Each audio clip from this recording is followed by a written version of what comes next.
Hello and welcome back to the eLearning Champion podcast, where we delve into strategies, trends, and triumphs shaping the world of learning and development.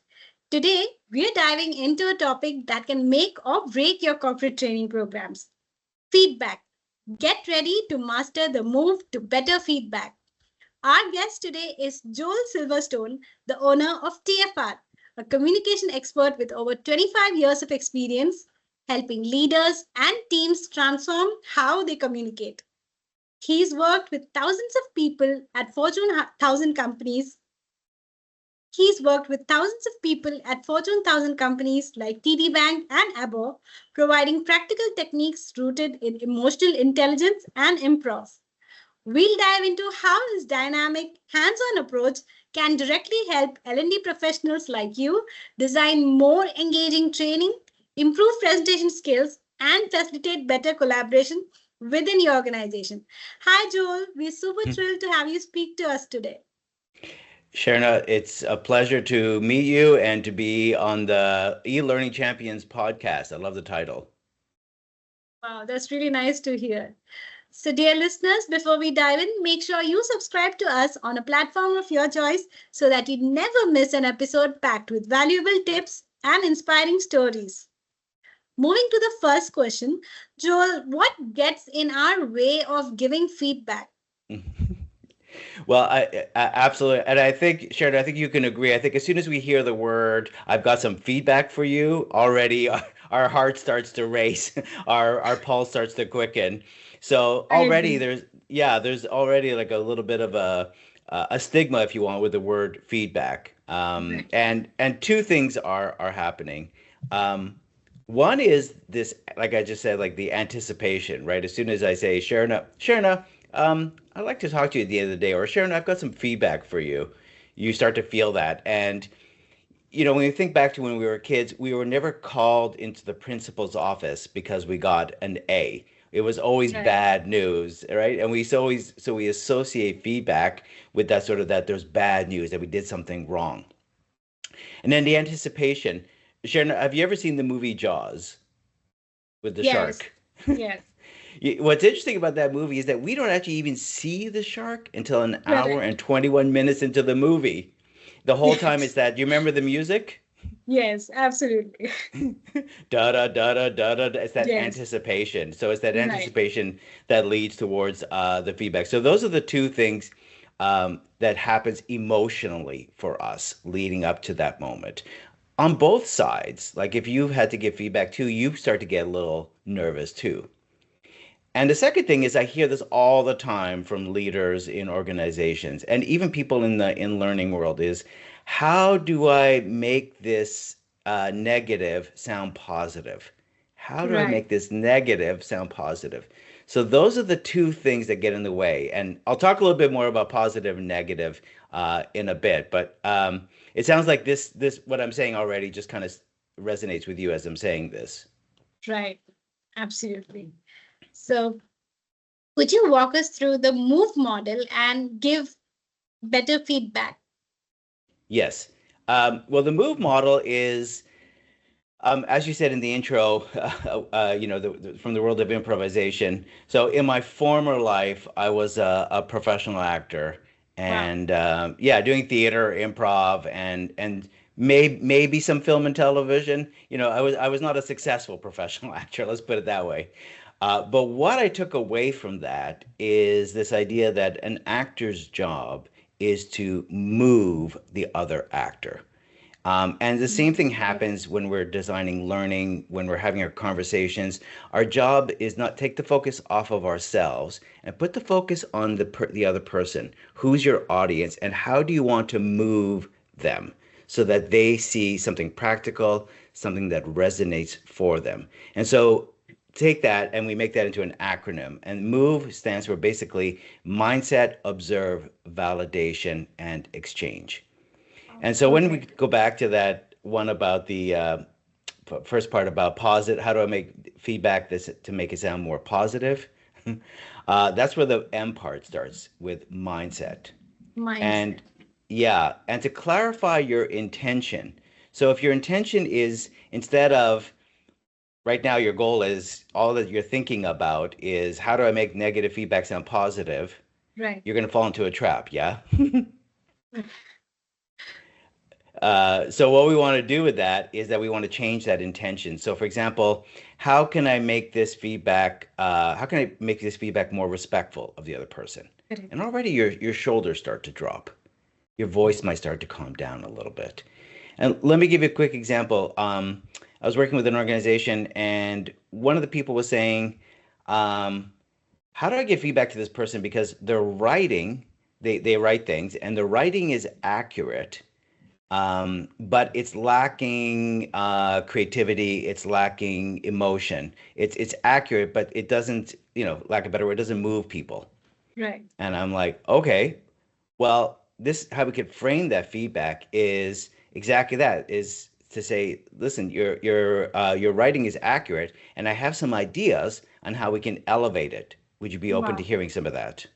Right.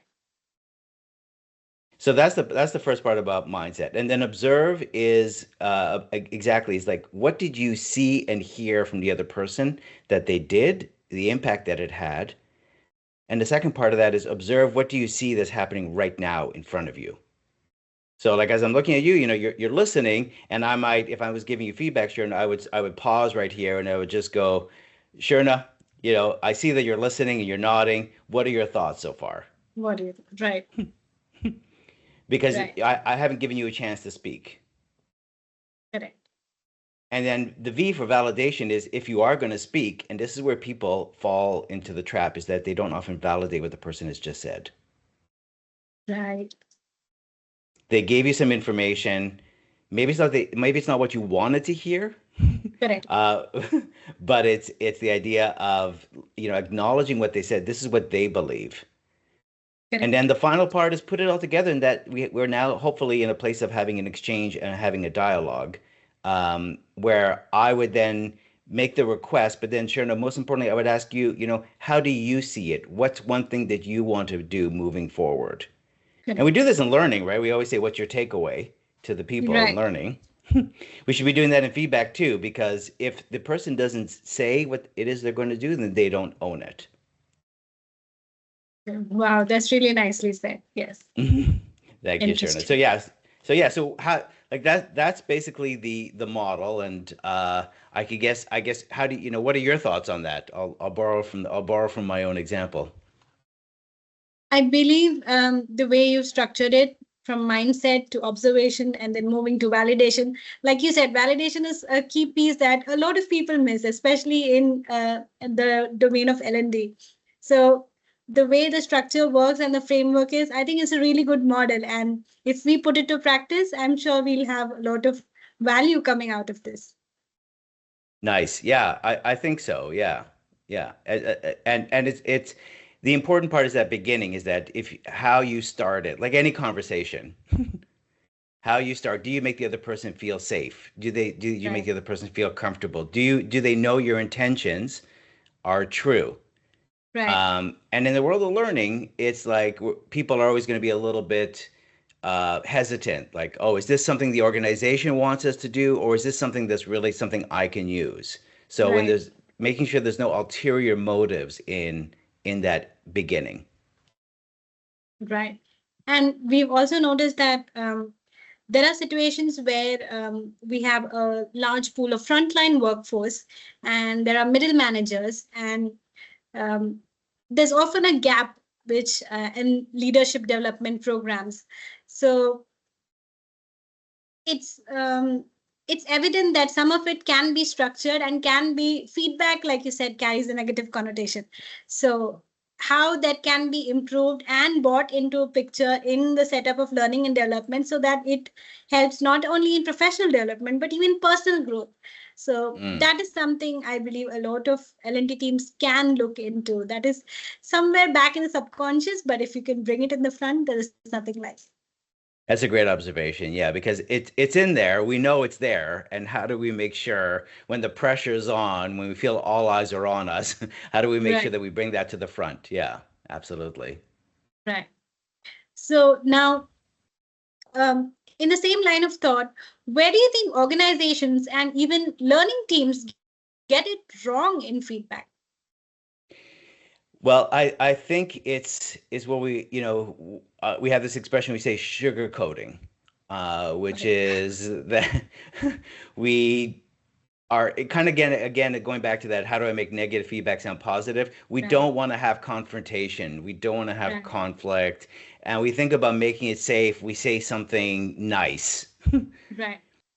And that's okay. It's good to say something nice. It's good to be nice. But the nice has to be genuine. Correct. And it has to be accurate. So if I say to you, Sharna, hey, Sharna, you rock. You're just doing an amazing job. But here's the problem. Right. You're not going to listen to the you rock or you're doing an amazing job, because I'm basically going Right. to say here's the problem, and I'm going to go on for 20 minutes sharing a problem. Um, so this is something that in learning, a lot of organizations do is they teach people to use something called the sandwich model. Right. And the sandwich model start with something positive, put the you know the problem in the middle of it, Right. the big part of it, because often the sandwich is just a thin piece of bread, Right. and then we got that big piece of something, and then we got another little positive at the end. And that's exactly what happens, is that positive is so thin, that it's exactly what I just did, is that, hey, you rock, you're doing great, but, and we get But the it's but. not genuine. Right. It's not genuine. It's build on something they're already doing. So, for example, if a lot of times we have to coach people maybe on their presentation skills, Right. and maybe they lack confidence in how they present. So, how you might start that feedback is tie it into something that's important to them. Maybe a goal of theirs. Maybe it Right. was an objective. Maybe came from a performance review, that they had to get better at it. And so it might be, I want to talk about presentation skills. And I know this is something that you want to continue to grow in and feel Right. more comfortable. We don't want to say confident, feel more comfortable doing it. I have some ideas, and I'd like to get your thoughts as well. Would you be open to discussing that? Right. And so now we're looking at the problem together versus making the other person the problem. Right. Yes. So the sandwich model, I think, is number one. And then I'll just give you one more. And the other one is that we often wait for feedback, and we tie in feedback even when we're designing learning. We tie in feedback in a performance review. So Yes. meaning that feedback is not consistent. We wait for feedback for that once a year or twice a year moment, and we talk about Yes. something that happened 6 months ago, and the 6 other months person ago. goes, "Yeah, what? Why did you Yes. tell me?" Yes. The time periods are too long sometimes. And I believe Exactly. that we lose the worth of certain feedback if with such a large time gap. For sure. If feedback is not timely, because feedback is, in the moment, I would give you feedback, right here, right now, or even better is ask you, Sharna, how do you want to receive feedback? Do you want me Right. to give it to you in a timely manner? Do you want us to have a meeting one on one once a week for Right. 15 minutes? How do you want to receive it? Do you want us to talk about our kids first and the weekend before I dive into it? How do you want to receive it? Or do you want me to be direct? Right. Interesting. Yes. Absolutely. Right. So another problem that we often hear from L&D professionals is there's feedback, it's timely, it's structured, but it doesn't stick. So why doesn't feedback stick? That's a great question, because that's the goal for feedback, is we want to see change happen. Right. And the model I just described requires a lot of patience to go through. We just want to go, look, Sharna, you need to be more confident when you present, and just do it. And Right. boom, I walk out. So that's number one, why it doesn't stick, because we're just telling you to do something. Right. Two, we might go through this model of making it safe, but at the end, at the feedback, we might say, we kind of chicken out a little bit. We'll go, all right, Sharon. So you got this, right? You know what I mean. You understand this, right? Oh, okay. I know you got this. All right, you're good. You're good. The most important thing is to ask the person at the end, Sharna, what's one thing that you're going to take away from this, or what's one thing you want to continue to practice from this, or what's one thing that stood out from you from this, from what we Right. just discussed? That person has to say it. If they don't say it, they don't own it. It's change 101. If you want someone to change, to stop drinking, stop smoking, to exercise, to whatever you want them to change, you can't tell them to do it. They have to verbalize it. Right. And so Absolutely. that's how we make change stick. Interesting. Change management is quite a concept as well. Yeah. Yeah, absolutely. Because you're asking someone to change a behavior. We don't want to change their personality. Right. Um, we just want them to change their behavior. But we want them to be on board. We don't want to Right. tell them unless, of course, unless we reach that fine line where someone is really doing something that is completely disruptive and they are not Right. willing to acknowledge it. Right. Interesting. Hmm. Now, coming to the organization side, what have you seen in organizations when they've started applying the move model? You know what? As I'm sure you can attest, Sharon, is that sometimes we go in, we deliver the learning, and then fingers crossed, it's stuck. They're applying it. Um, so I was, sometimes I'm lucky where I'm going through the whole organization in delivering the feedback, and so I'm there for a few months delivering the feedback, delivering the course, and then the what happens is I start to hear from the people that I'm delivering the training going, "Oh, you know what? My boss just did this with me." Right. Uh, or they say, yeah, or they don't quite recognize it, but they go, "Yeah, I just had some feedback the other day from my boss, and it was really good. It was really motivating." And so that's how I know that it's being applied when you get the people start to say that they've seen a change.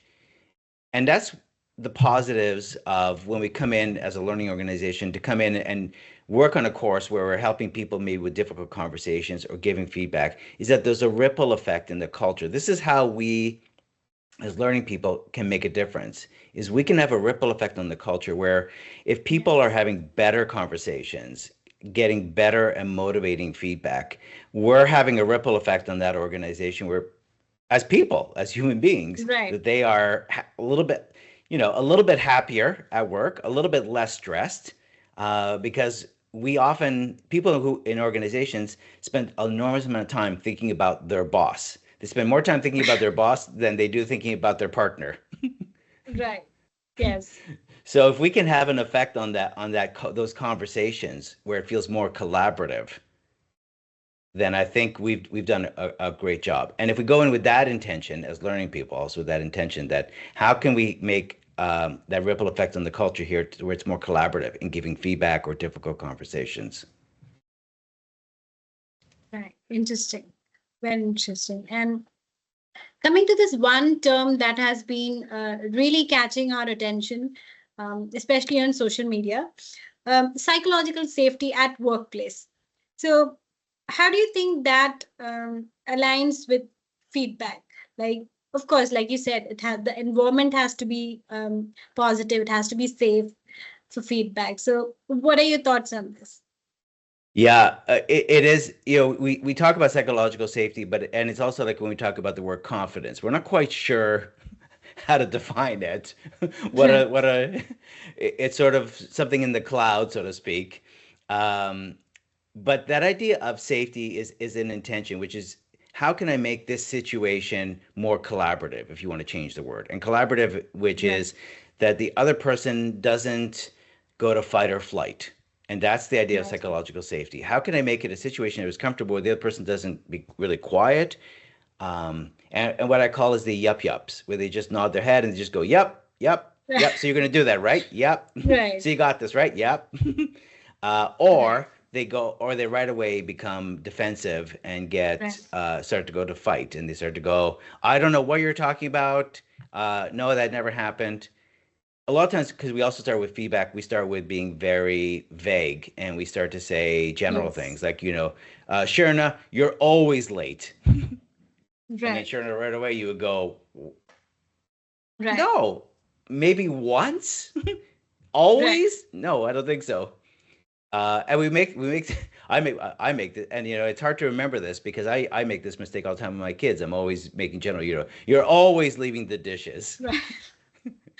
Right. That It just affects the it, mindset, right? it affects the mindset. It just makes them defensive. So that's what psychological safety is. How can I come into this conversation with a mindset of I want to make this collaborative, and I want to notice signs that someone has gone to fight or flight, that they become very quiet or they start to become defensive. They start to be a little bit more aggressive. Right. Interesting. Wow. Yes. Now, if there's one thing we should remember while giving feedback using the move model, what do you think it should be? The number one thing should be how can we look at the problem together versus making the other person the problem. If you could take this whole model framework, and then sometimes we get into frameworks and we're like, oh no, what's the next step? If you just keep reminding yourself the whole time, which is stop making the other person the problem, let's Hmm. look at the problem specifically and how can we look at this problem together. And this is like negotiation skills. So in Right. negotiation, you don't want to make the other person the problem. It's like we both want to solve this problem, so let's look at it together. And if you have that framework, that mindset of that, you'll make sure that you're involving the person in the conversation, you're asking them questions, you're listening, you're acknowledging, and you're coming in already with that mindset that we want to collaborate versus I want to fix you. Correct. Interesting. Yes. And that brings us to the end of another thoughtful episode of the eLearning Champion podcast. Thank you so much for sharing your thoughts and ideas with us, Joel. Oh, Sharon, no, thank you. It was a pleasure to be here, and it was so nice to meet you. Dear listeners, I hope you're walking away with ideas to transform your feedback process from a passive review to a powerful driver of learner growth. And of course, if you haven't already, make sure you're following the eLearning Champion podcast.